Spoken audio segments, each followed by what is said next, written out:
I knew I could not fight them alone. Grief had sharpened me, but rage alone could not break walls built with money. I searched for someone who would not look away. That search led me to Chloe Adams. She had once been a student in the same school. I remembered her faintly. Quiet, sharp-eyed, carrying books pressed to her chest. Now she was a lawyer.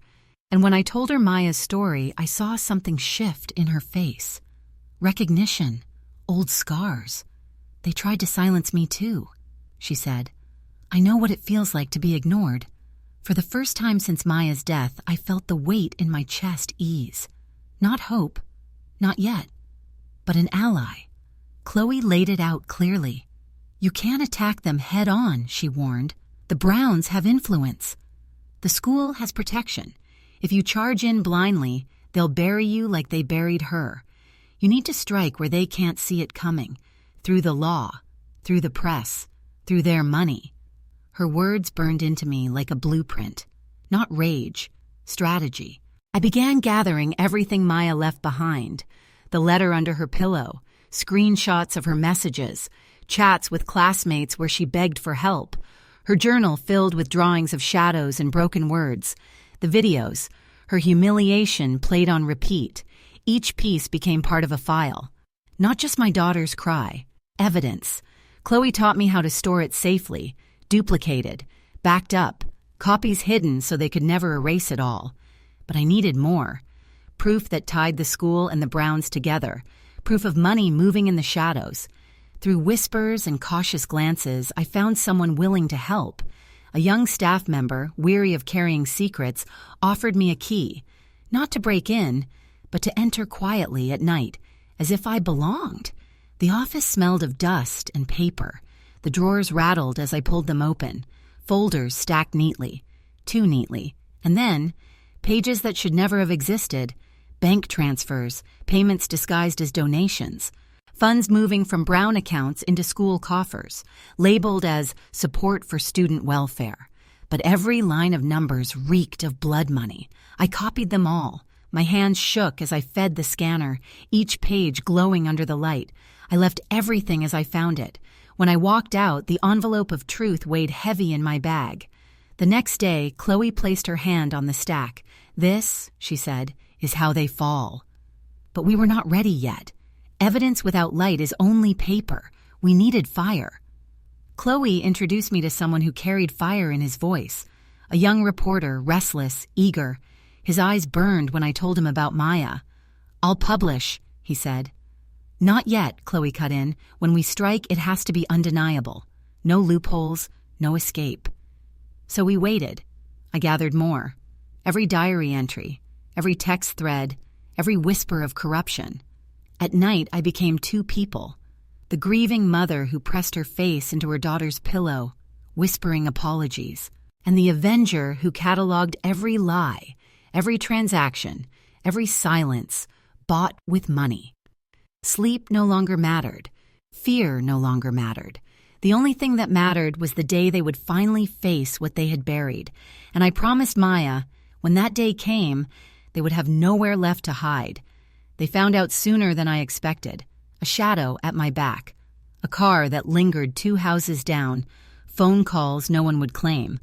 The Browns smelled danger. And they moved. Suddenly, I was not a grieving mother. I was a threat. A nuisance to be silenced. Rumors spread fast. Mrs. Brewer is unstable. She's broken by grief. They fed the reporters a line. They handed it to parents in the parking lot. They painted me as someone who could not be trusted. I watched it happen. The town took the bait. Whispers passed like wind.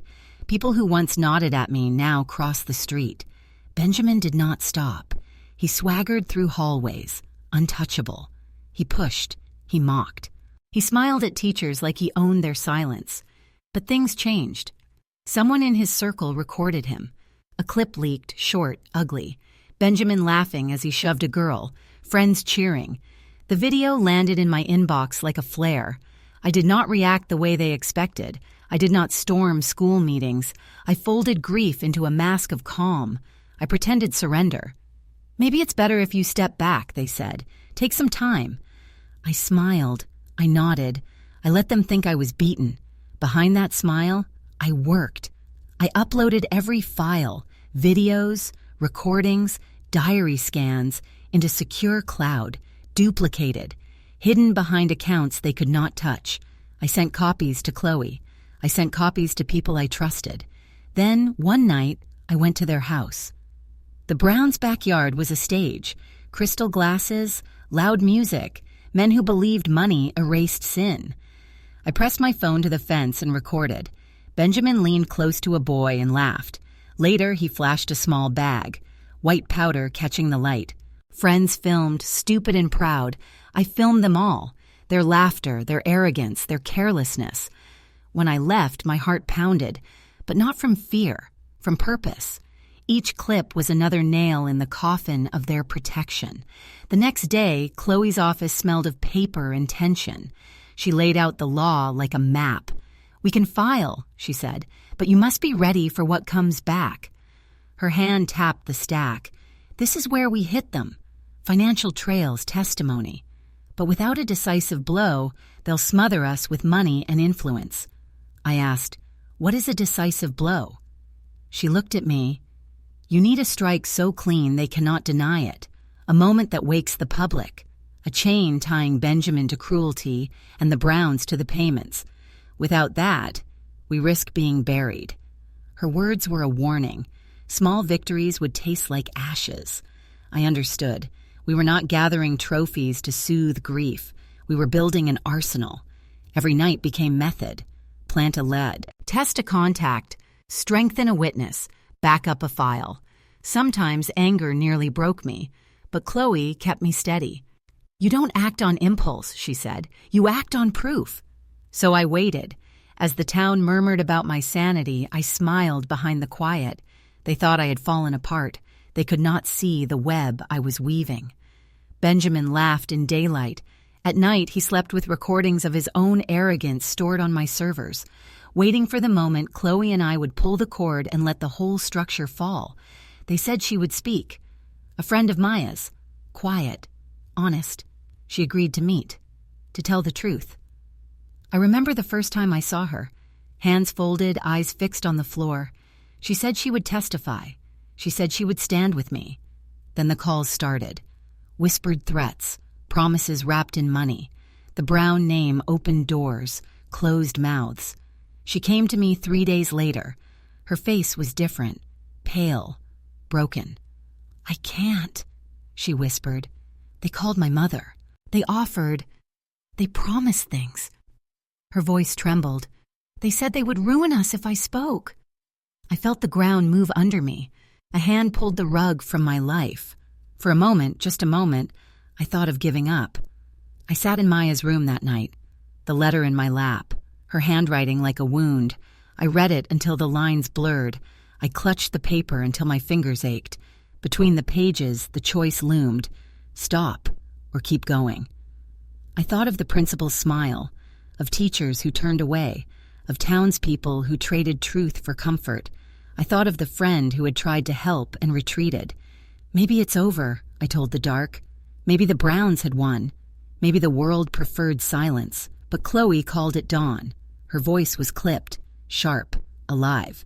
"I found something," she said. "Come to my office. Bring nothing. Bring only yourself." Chloe had been combing through the files I'd taken. She worked like a woman who reads numbers the way others read sentences. She followed ledgers the way a detective follows footprints. And then she found it. A ledger misplaced, a spreadsheet left open, an accounting file with a name that matched a brown shell company. "It's not just cash in envelopes," she said. "There's a network, a fund, channels to buy silence, payments labeled as donations, invoices that don't add up. They hide it in plain sight." She slid copies across the table, red stamps, transfers, shell accounts, payments to vendors whose names returned only to the Browns. My throat closed. The papers were small and precise, devastating. "This is the key," Chloe said. "If we expose the fund, the pattern is undeniable. You don't just prove cruelty, you prove a bought system." I looked at the pages, numbers, dates, signatures. Every transfer a nail in a coffin that money could not protect forever. Anger came back, hotter, not the raw heat of grief, cooler, focused. A plan sharpened in my mind, not only to show Benjamin's cruelty, but to unmask the machinery that let it happen. No more single targets, I said. They hide behind donors, attorneys, principals. We take down the network. Chloe nodded. We dismantle their safety net, she said. We make the town see the pattern. The bribes, the lies, the bought silence. I felt steadier than I had in months. The witness had been lost, painful, crushing. But the ledger offered a different route, a bigger vulnerability. That night I did not sleep. I planned instead. Who to call, which documents to verify, which small indignities to turn into evidence. I wrote names in a notebook. I circled dates. I drew lines between accounts. Maya's letter lay open on the desk. Her handwriting shone under the lamp. I traced a sentence with my finger. They ignored me, she had written. They all turned away. I promised her then, out loud to the empty room. They would not get to turn away again. Not after I found the ledger. Not after Chloe's discovery. This was no longer about a lone boy. It was about the machine that protected him. And I would dismantle it piece by piece. The hearing room was thick with silence. Not grief, anticipation. I sat behind Chloe, folder in my lap. Inside it was Maya's voice, her truth. For months they buried it. Tonight I would unearth it. The panel adjusted microphones. Parents whispered in the back. Journalists filled every corner. Cameras ready, phones raised high. Even the walls seemed to wait. Chloe stood, her tone calm, deliberate. The first piece of evidence, she said, is the victim's own words. Maya's letter appeared on the screen. The handwriting I knew better than my own. Every line a blade. They ignored me, Mom. They all turned away. I don't matter. Gasps cut the silence. A teacher covered her mouth. One of Maya's classmates sobbed into her sleeve. The second exhibit, the videos, clips of Benjamin shoving her into lockers, snatching her books, forcing her to the ground while his friends cheered. His voice taunted through the speakers. Say it, you're nothing. Her voice cracked, pleading. Please, stop. The footage struck harder than any speech. Even those loyal to the Browns shifted in their seats. Reporters whispered, live stream it. And within minutes, the world outside was watching. Screens lit across the city. Comments flooded. Chloe's voice cut through the noise. Next, the financial records. The projector glowed with transfers, dates, amounts, signatures, funds flowing from Brown accounts into the school, labeled as student welfare, support programs. Every number a confession, every receipt a lie unmasked. The murmurs grew into outrage. Parents exchanged shocked looks. A teacher buried her face in her hands. Then the final blow. The party footage. Benjamin in his backyard, glass in hand. Music shaking the night. He waved a bag of white powder in the air. His friends shouting, filming, laughing. And then his words, cruel, sharp. She cried like a dog. The room erupted. Gasp shouts. One parent shouted, "Monster!" The live stream carried it all. Richard Brown slammed the table. "This is slander," he roared. "We will sue every last one of you." His rage filled the chamber, but it rang hollow. Elaine took a different role. Tears streamed down her face. "He's just a boy," she cried. "He made mistakes. Please, he didn't mean harm." Her sobs echoed like lines rehearsed too often. No one believed them now. Chloe did not pause. She held up the ledger. "The Browns established a fund," she said. "Hidden accounts. False invoices. Payments disguised as donations. Money moved to bury complaints. Money to protect one boy at the cost of every victim silenced. Spreadsheets filled the screens. Columns of numbers, shell companies, trails that led always back to the Browns. That was the breaking point. Richard's fury faltered. Elaine's sobs dried into silence. Benjamin, untouchable, arrogant, sat frozen. His smirk was gone. His hands shook in his lap. He stared at the footage, replaying his cruelty. His voice, his laugh, thrown back at him for the world to hear. I saw it. The collapse. Not of wealth, not of status. The collapse of their power. Reporters shouted questions. Flashes lit the room. The live stream exploded with comments. Justice. Finally. Make him pay. And for the first time in his life, Benjamin Brown looked small. His eyes darted, searching for escape. But there was none. He was afraid, truly afraid. And in that moment, Maya's silence transformed. No longer buried, no longer ignored. Her voice roared across every screen. Her truth became a storm, and the whole world was listening. The verdict was delivered. The gavel came down with a sound that shook me to the core. The Browns, finally, were named responsible. Benjamin was sent to juvenile court. No more smirks, no more invincible shield of wealth. He sat there pale, hands trembling, staring at the floor as if the ground itself was collapsing.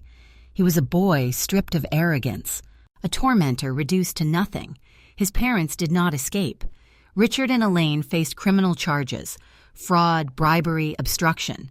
The court ordered their assets frozen. Investigators seized their accounts, their property, their hidden funds. The name that once commanded fear now reeked of disgrace. I thought of the parties they hosted, the champagne, the laughter, the smug confidence that money could buy silence forever. Now that same money became evidence against them. Principal Collins was forced to resign. He avoided my eyes as he stepped down. His hands clutched the edge of the table as if it could save him. But nothing could. The investigation into the school began that very day.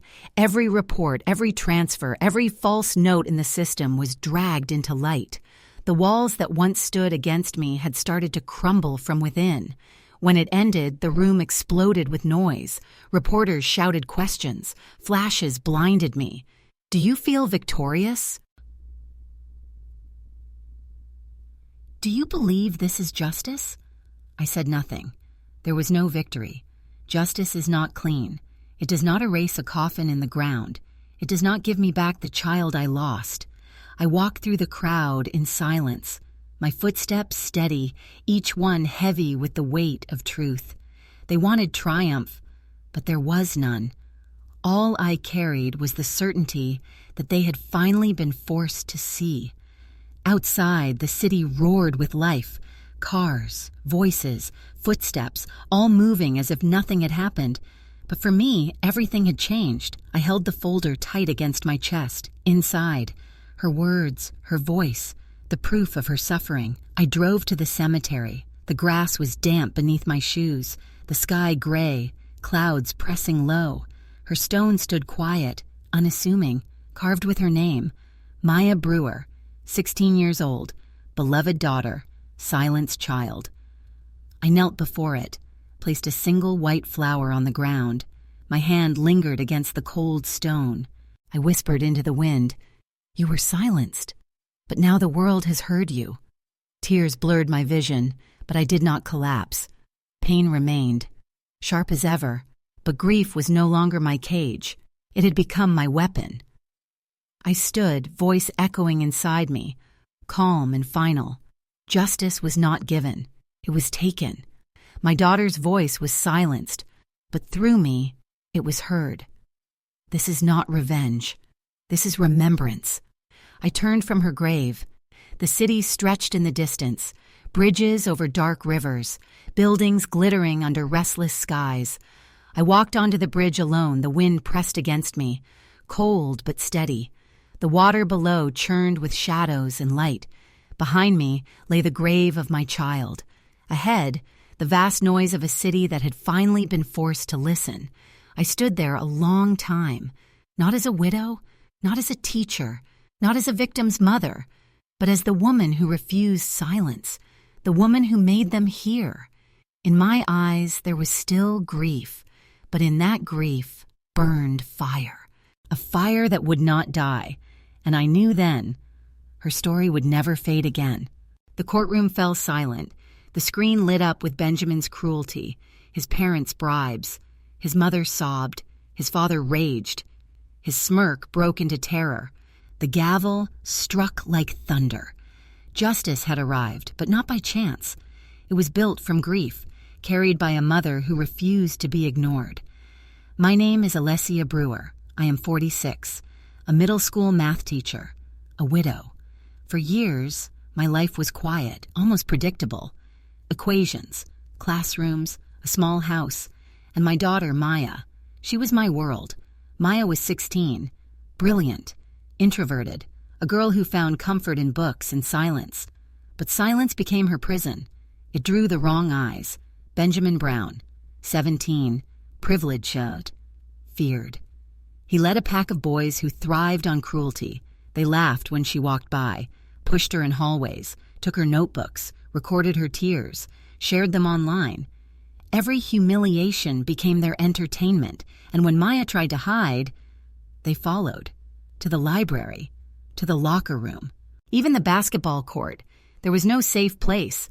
I went to the school. I begged for help. The principal smiled politely, then dismissed me. "Children can be cruel," he said. "It's best not to make this bigger than it is." His meaning was clear. The Browns' money outweighed my daughter's pain. Maya heard it too. She stopped believing anyone would protect her. Her eyes dimmed. Her voice faded. At home, she whispered, "I'm fine, Mom." But her hands trembled. Her food went untouched. Nights I heard her muffled sobs through the wall, and the silence that followed was worse. One evening she looked at me, exhausted. "They won't stop," she said. Just 4 words, a truth too heavy for her shoulders. I told her I loved her, that I would fight for her. But love without power changes nothing. Days later, she was gone. She left me a letter, words carved from pain. She wrote of shame, of fear, of screaming for help that never came. She wrote of reporting at once, only to be ignored.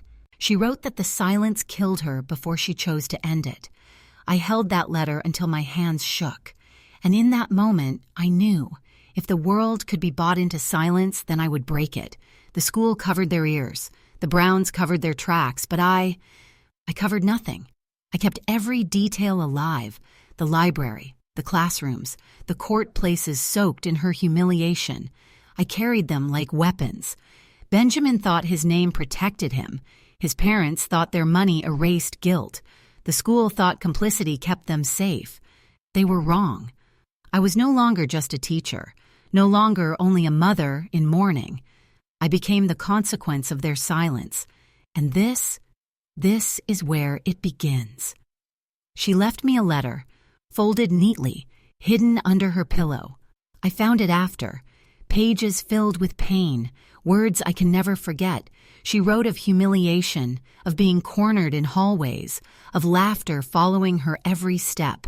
She wrote of begging for help, once, twice, until the silence of adults crushed her last hope. "They ignored me, Mom," she wrote. "They all turned away. I don't matter." In her room, the signs were everywhere, but I had not wanted to see them. The door locked for hours, dark sketches sprawled across her notebooks, pages torn, thrown on the floor, walls once filled with puzzles and poems now covered in angry, broken lines. She was slipping away, and I thought I could pull her back with love. The night it happened, I remember the silence, too heavy, too still. I opened her door, and the world shattered. She was gone. My knees gave out before I could scream. I touched her, begged God, begged anyone, but she had already left. My voice broke inside that room, but no one came.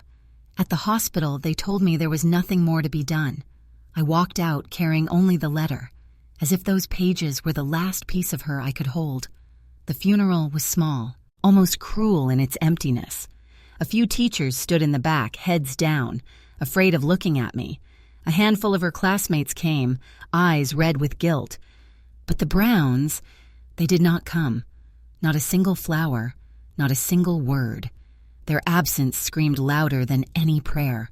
I sat there, numb, staring at her coffin, wondering how the world could go on when mine had ended. People whispered, "Such a tragedy." She was fragile. They were wrong. She was not fragile. She was abandoned. After the burial, the house felt colder, her bed untouched, her books stacked like ghosts on the shelf. Every corner of the room breathed her absence. I searched for her scent, her laugh, her voice, but only silence answered me. Silence that pressed against my chest until I could barely breathe. Days later, I unlocked her phone. My hands trembled as I scrolled through endless folders. I wanted to stop, yet something inside me pushed forward. And then I found them. Videos hidden behind layers of passwords. Benjamin's face grinning into the camera, his friends jeering. Maya cornered, crying, her voice cracking with humiliation. "Say it," he sneered in one clip. "Say you're nothing." She shook her head. They laughed, another video. Maya's books ripped from her arms, another her locker trashed, another her voice pleading. "Please, stop." They never stopped, and beneath the videos were recordings, Maya's voice, small, trembling, explaining everything to the counselor, explaining how Benjamin tormented her, explaining she felt unsafe. And the response? "I'll look into it." Empty words, nothing followed. I sat there in the dark, phone shaking in my hands.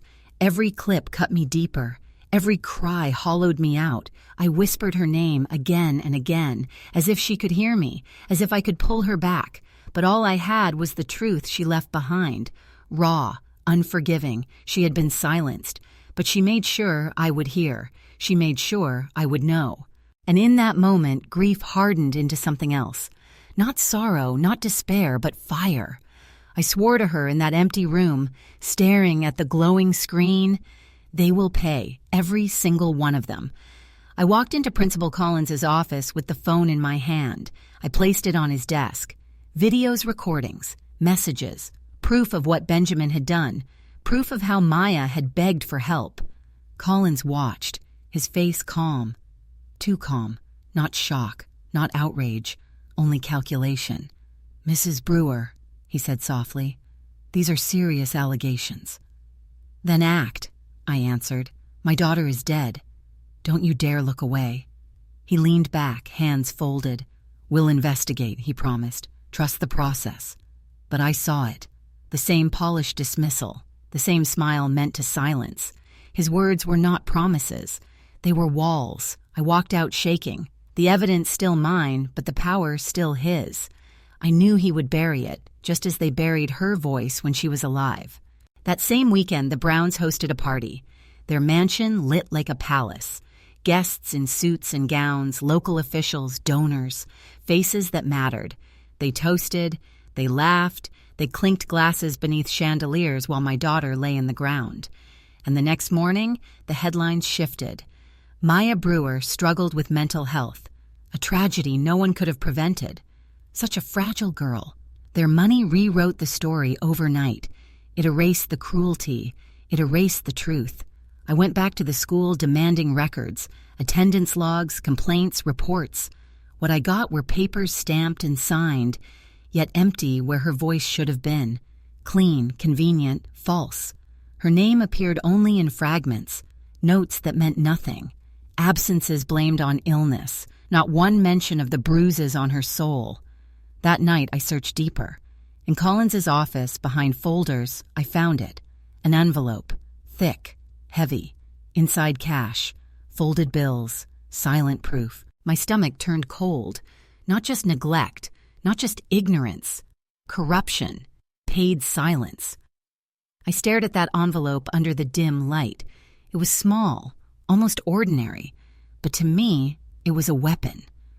The Browns did not just buy luxury. They bought people.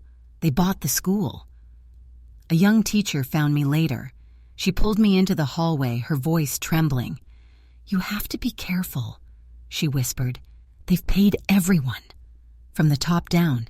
If you push too hard, they'll destroy you too." I asked her why she was telling me this, her eyes filled with fear. "Because I can't stand it anymore. And because they won't stop unless someone makes them." Her words burned into me. Someone had to make them stop. I went home and sat in Maya's room, her bed untouched, her scent fading, the letters still on my desk, the videos still glowing on my phone. I replayed them again and again, her voice trembling, her eyes red from tears, Benjamin's laughter in the background. Each second drove the knife deeper. Each silence from those in power hammered it in further. Sleep refused me. Night after night, I lay awake staring into the dark.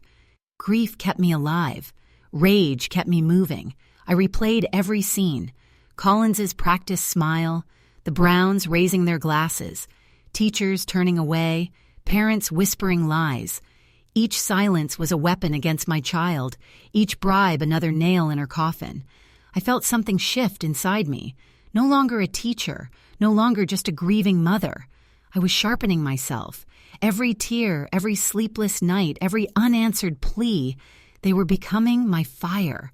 And with every hour awake, the plan inside me grew sharper. I began to see the cracks, the places they thought were safe. They had buried the truth under money and fear.